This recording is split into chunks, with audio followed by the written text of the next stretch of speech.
Hello everybody, my name is Josh Taylor and today we're talking about 8 things you probably didn't know about the Bugatti Veyron. Now this was originally an article written by Matt Kirsch in 2015. It was wildly successful and we decided to turn it into a video. So I've got the article here up on Right Foot Down if you'd like to check it out, but let's get right into it. And this is going to be a lot of Matt's words, not mine. The Bugatti Veyron is no more. Whether you loved it as a technological marvel or hated it as a passionless robot with equally passionless drivers, and popular opinion seems to be the latter. Yeah, well, this is again 2015. You can't deny it was one of the most advanced cars ever made. Here are 8 things that you probably didn't know about the Bugatti Veyron. Number 1. The front grille was originally made of aluminum. However, that did not bode well for Veyrons during high-speed testing. It turns out that bird strikes are as big of an issue for planes as they are for Bugatti Veyrons. The grilles thereafter were made of titanium to meet bird strike standards and ensure that flying critters and animals, quote, arrive as French fries. Now that's Bugatti's words, not ours. Number 2. Bugatti coined the term power meter, and it indicates how much horsepower the car is making at any given time. Now, it shows that 270 horsepower is required to achieve 155 miles per hour.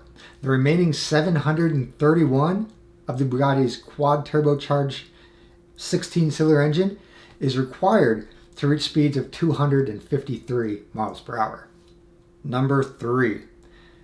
The Bugatti Veyron can be ordered with a lot of special options from the factory, one of which including a 1-carat diamond-studded needle and power needles, speedometer needle and power needles.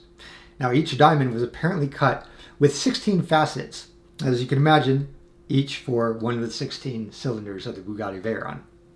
Now, how rare is this option? We know it exists, but we haven't been able to find a single picture in all of the internet.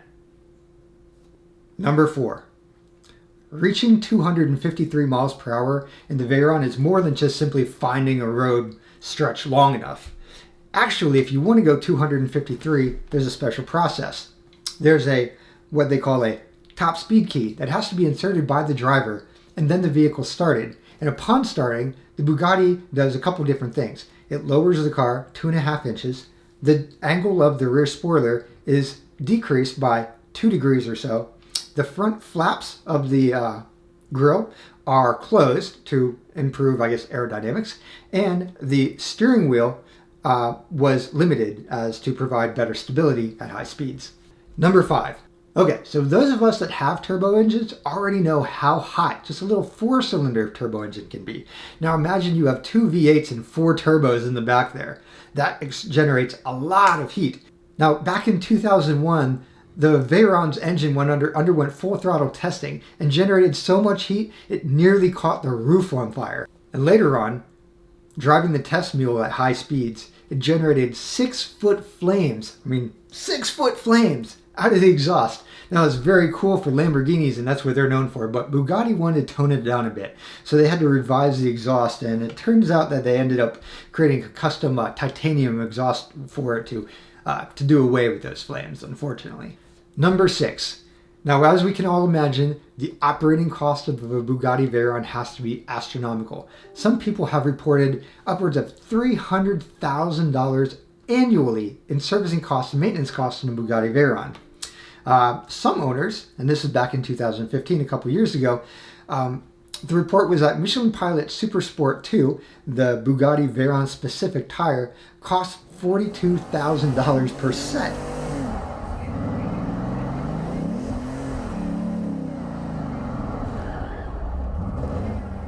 And Bugatti recommends that owners change them once every 2,500 miles. You're definitely not daily driving a Bugatti Veyron.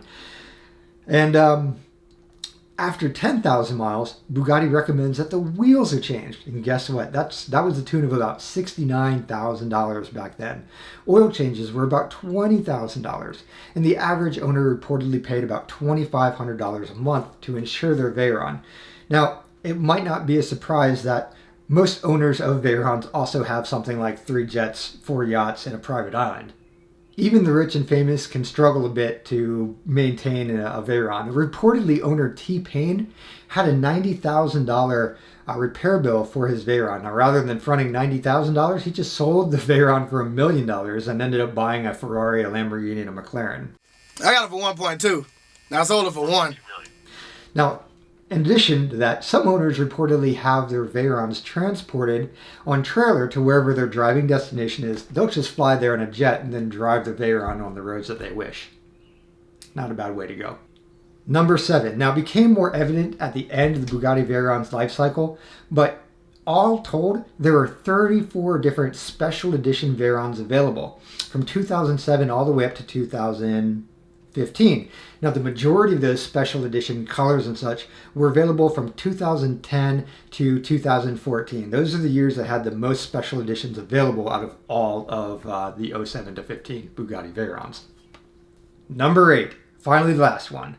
Ferdinand Porsche was the grandson of Ferdinand Porsche. You got it. He was a 10% stakeholder in Porsche and also chairman of Volkswagen Group.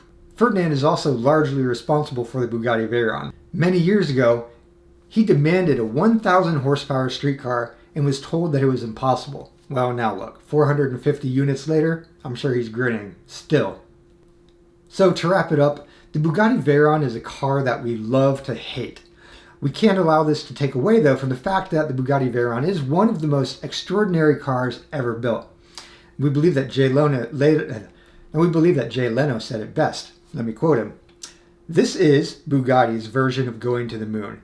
This is the moonshot. He willed this car to be done, and they got it done." Now, the Bugatti Veyron might not have ever been the best value, the most driver-oriented car, or the best-looking car on the road.